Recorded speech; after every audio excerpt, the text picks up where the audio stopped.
Oh, okay. How do we do this? Do you know that feeling when a track makes you feel like you want to cry? Like, because of both happiness and sadness and all the other emotions? Well, that just happened to me. It was a new Afterlife release, and I don't want to say anything in this introduction except for we have to look at this. Let's go.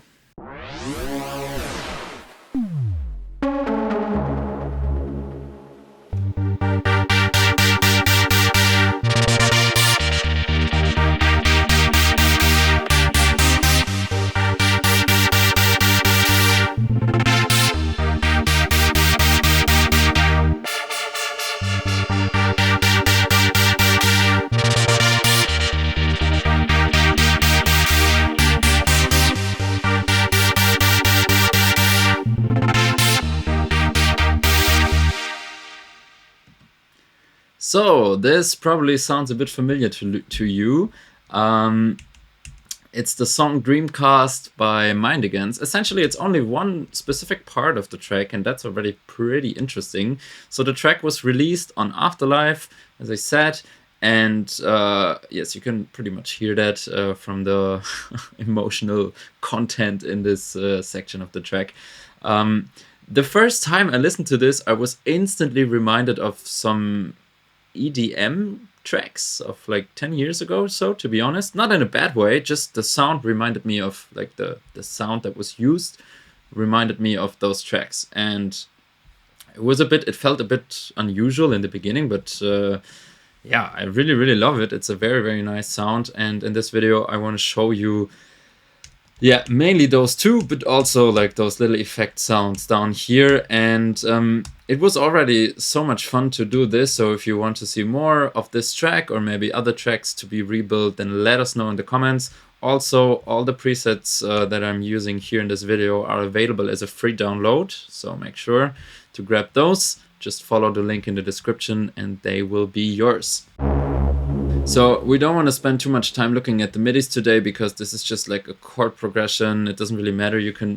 Essentially, this is very much about the sound, and there's so much to say about this that we shouldn't lose any time. So first of all, there's a lot of like stuff happening also in the automations. We're going to have a look at this. Let's look at Serum.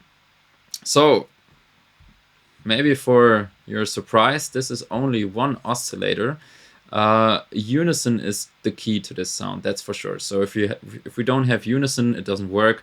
We definitely need those different voices. 11 I chose, that's probably yeah, can definitely change that. And yeah, we also need those two effects here, phaser and EQ. So let's have a listen to the thing without unison, without phaser, without EQ. Still, there's going to be a lot of automations.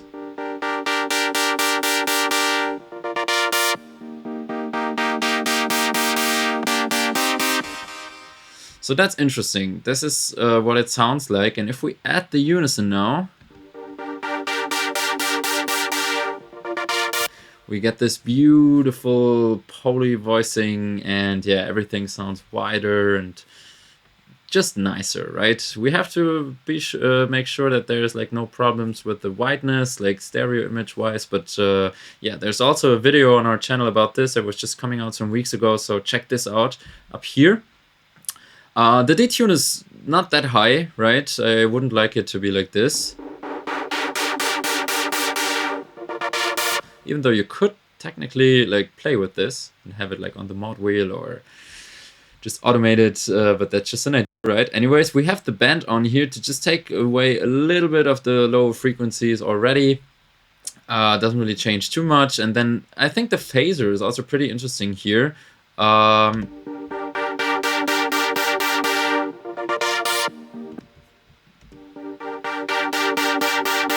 It doesn't do too much, but still, I feel like that's might be the thing that they have on here.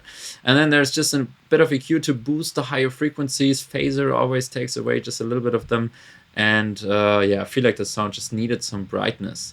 So that's it on like the, let's say, synthesis area. But now let's talk about how this movement is happening. So I'm not using an arpeggiator, but it's rather all just hold it nodes here, and everything works through this LFO, which is synced, right? Synced to BPM, and then just it has this shape, right? So this is kind of the envelope, and then we play 8th notes, and then the automation, right?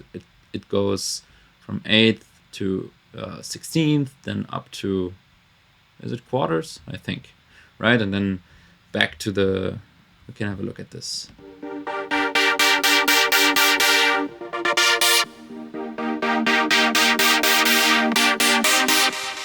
Right, this is what it does, and you could for sure also do this with an arpeggiator. I did this on the second layer, but it doesn't really change a whole lot. One thing that is better about the arpeggiator though is that you can like vary the shape here. Like here I cannot really vary this. It's not much fun to automate this. So for this project it was okay, but I would really suggest to rather go with the arpeggiator, and then you can use the envelope as the actual shape, because right now the envelope is like the whole chord, right? Not, so if we would do this, it would be gone, right? So make sure you have that in mind. And yes, that's the whole magic about how this song's like, this part of the song is like getting this kind of LFO movement.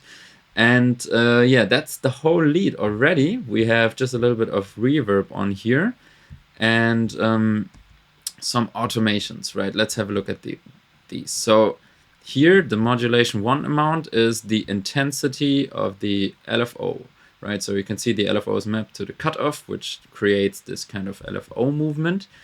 And this is another difference to the arpeggiator. Once again, let me get back to this real quick, because having a movement on the filter is a much different sounding thing than having different notes playing at the same rate. So both is fine, really depends. I don't know, I just like that, right? I just like the filter thing here. So what we have here is a little bit of a movement from this intensity, right? First of all, there's like almost no LFO on the filter, and then it quickly raises up, which makes the sound in the beginning very like subtle and dull, and then quickly go up to the full power. And this is also like combined with this gain automation here from -6 to 0. You could also do this all with like attack envelopes and stuff, but in this case I was just doing it like this, right? And this happens in those packages, right? Every 2 bar we have the same automation here. Here also there's like, it goes back down a little bit, while here it doesn't. So that's just a little bit of differences. We also have the filter cutoff moving just a little bit. So those 3 actually go together. Here we have the rate, and then on top we have the reverb. The B reverb is a little bit of an FX. So you can hear it. Just adds a nice room, which is a little bit brighter than the actual reverb.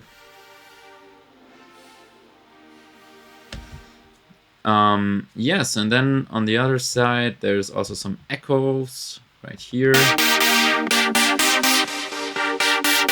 Right, you could hear that.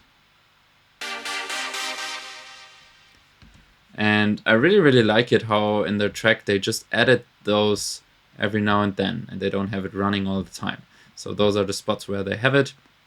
And actually you can see there is a reverb, there's an echo, there's a reverb. Here's an effect, there's an effect. So every second bar is kind of concluded with a little sound design sprinkle. It's first of all, it's this one. In the next 2 bars, it's the reverb, the echo. In the third one, it's the reverb now. And in the fourth one, it's this second layer here. So very interesting to see that. Now let's move on to the bass layer though. I wasn't sure here actually. I put it like this now. So it's like 2 octaves of the same root note, because I'm pretty sure they didn't play the whole chord in the bass. Anyways, what the bass essentially does, the preset is kind of easy, right? Just a saw with the right drive settings. That's important. Sounds like very easy just when you have it like this, but for sure together.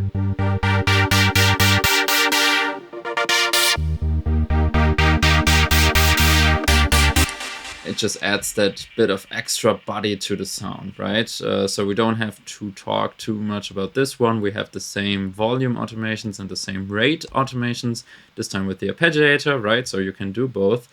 And yeah, the sound is also available as a download for you to use it.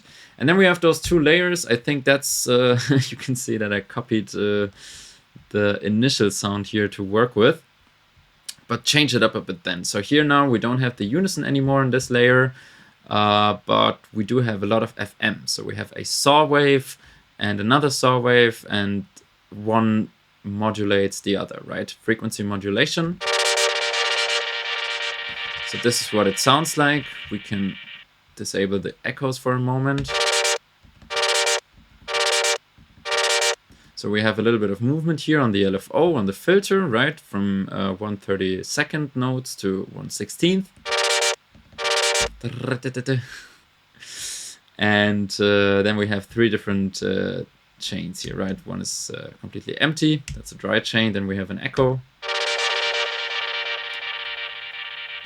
Ping pong, right? And then we have a second echo,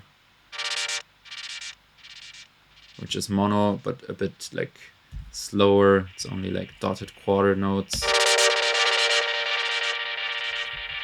And this sound is just, as I said before, an accent on the first end, on like the end of the second bar package, right? Then we have this echo, the reverb, and then we have the next little sound design thing, which is the detuned chord. So we also have a quarter notes echo on here. We have just a bit of EQ, and the sound is kind of similar to the chord layer, right? If we click back and forth, they are kind of similar, but still not completely the same. Now the LFO shape has a little bit of attack, you could say, so you can hear that also very well, I think. Like it needs a bit of time before it opens. And then we have two oscillators now, no bend. Both have unison on, and one is like just an octave higher. But notice that the detune amount is much higher than on the original sound, which makes it also feel like a little more diffuse, a little more off, a little like just a little more tense, right?